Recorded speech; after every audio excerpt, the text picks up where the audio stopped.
PBB desak Indonesia tegakkan hak berekspresi rakyat Papua.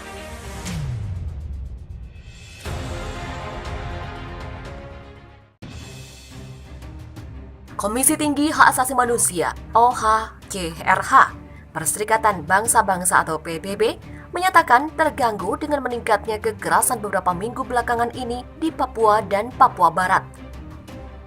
Pihaknya terganggu dengan meningkatnya kekerasan selama beberapa minggu dan bulan terakhir ini di Provinsi Papua dan Papua Barat, serta meningkatnya resiko ketegangan dan kekerasan baru.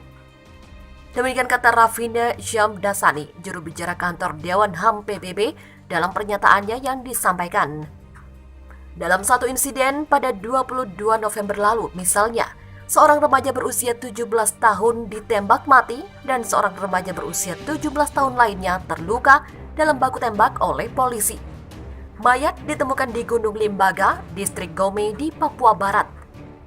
Sebelumnya pada September dan Oktober 2020, ada rangkaian pembunuhan yang meresahkan setidaknya 6 individu, termasuk aktivis dan pakar gereja serta warga non-pribumi.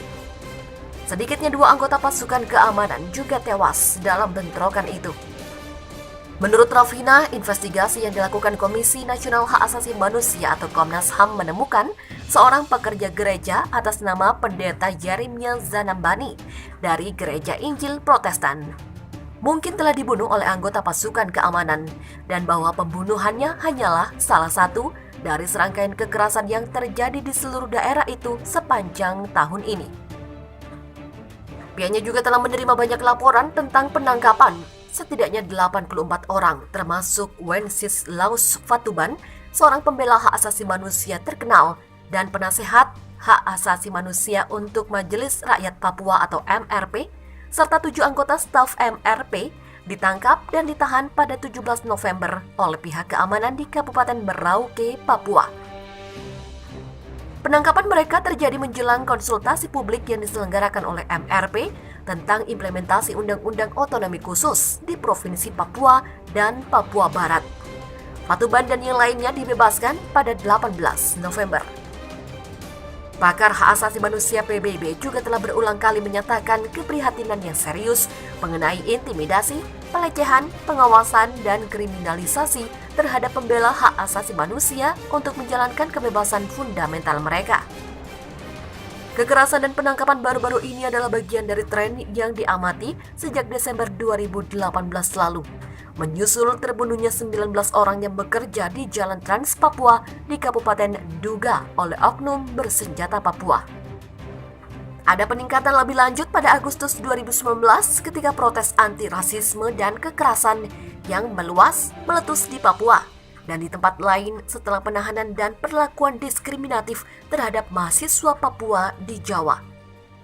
Pasukan militer dan keamanan telah diperkuat di wilayah tersebut dan telah ada laporan berulang tentang pembunuhan di luar hukum, penggunaan kekuatan yang berlebihan, penangkapan, dan pelecehan serta intimidasi terus-menerus terhadap pengunjuk rasa dan pembela hak asasi manusia.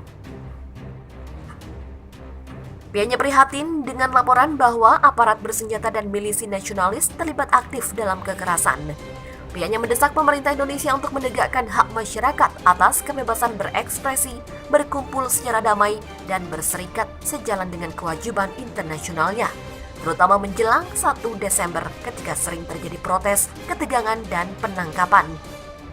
Pihaknya juga meminta pihak berwenang untuk melakukan penyelidikan menyeluruh, independen, dan tidak memihak atas semua tindakan kekerasan, khususnya pembunuhan, dan untuk semua pelaku terlepas dari afiliasi mereka untuk dimintai pertanggungjawaban. Pada saat pembahasan yang sedang berlangsung terkait Undang-Undang Otsus, pihaknya juga mendesak semua pihak untuk bekerja sama mencegah kekerasan lebih lanjut. Ada kebutuhan mendesak akan sebuah platform untuk dialog yang bermakna dan inklusif dengan masyarakat Papua dan Papua Barat untuk menangani keluhan ekonomi, sosial, dan politik yang berkepanjangan. Ada pula kebutuhan yang jelas untuk memastikan akuntabilitas atas pelanggaran hak asasi manusia di masa lalu dan yang terbaru ini.